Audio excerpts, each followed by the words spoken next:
Les fruits confits, ce sont des incontournables. Bonjour Roland Gilbert.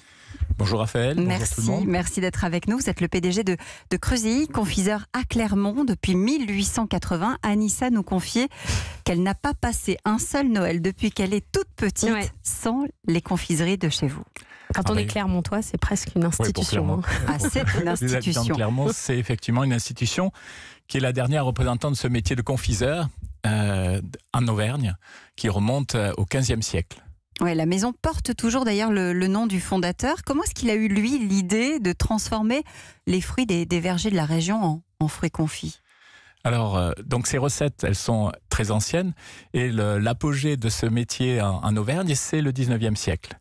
À cette époque-là, il y avait des vergers qui étaient entremêlés avec la vigne. Il y avait du sucre, parce qu'au moment du blocus continental, on avait été obligé de remplacer la canne à sucre par un sucre différent, était la betterave.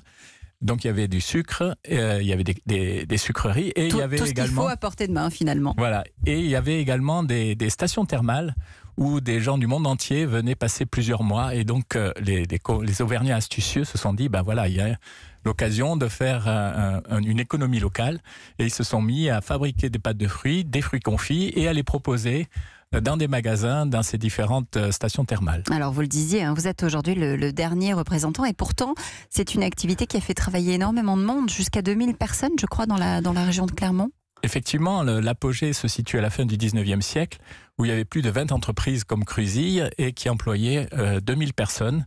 C'était la deuxième activité après celle des meuneries. À l'époque, on ne parlait pas encore de caoutchouc. Ouais, dans les années 90, dont vous avez parlé tout à l'heure, il y a une fusion aussi qui s'est opérée avec deux autres maisons de la région. Et c'est aujourd'hui ce qui nous donne, si vous nous suivez sur Europe1.fr, vous pouvez le voir, tous ces merveilleux fruits confits et ces pâtes de fruits. Alors effectivement, il y a pas mal de confiseurs qui ont disparu et beaucoup qui se sont regroupés. Donc Creusilly est le fruit du regroupement de 3 maisons qui sont Gaufridi, Aubert et donc Creusilly. Monsieur Creusilly étant quelqu'un qui vivait au début du XXe siècle. Les pâtes de fruits françaises, il y a des maisons dont c'est aussi la spécialité. Je crois que vous en avez trouvé quelques-unes, Elisabeth. Oui, j'en ai trouvé une à Beauvais qui s'appelle Douceur de France. Là-bas, c'est les pâtes de fruits qui contiennent jusqu'à 94% de fruits. Ça existe depuis 1957. Ou encore François Doucet, confiseur. Lui, il utilise 70% des fruits de la région PACA.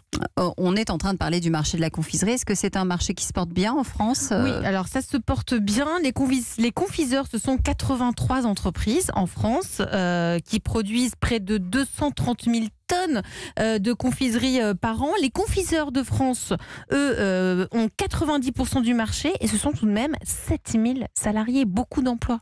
Roland Gilbert, vous avez combien de personnes qui travaillent avec vous aujourd'hui dans l'entreprise ? Plus d'une centaine. Plus d'une centaine ?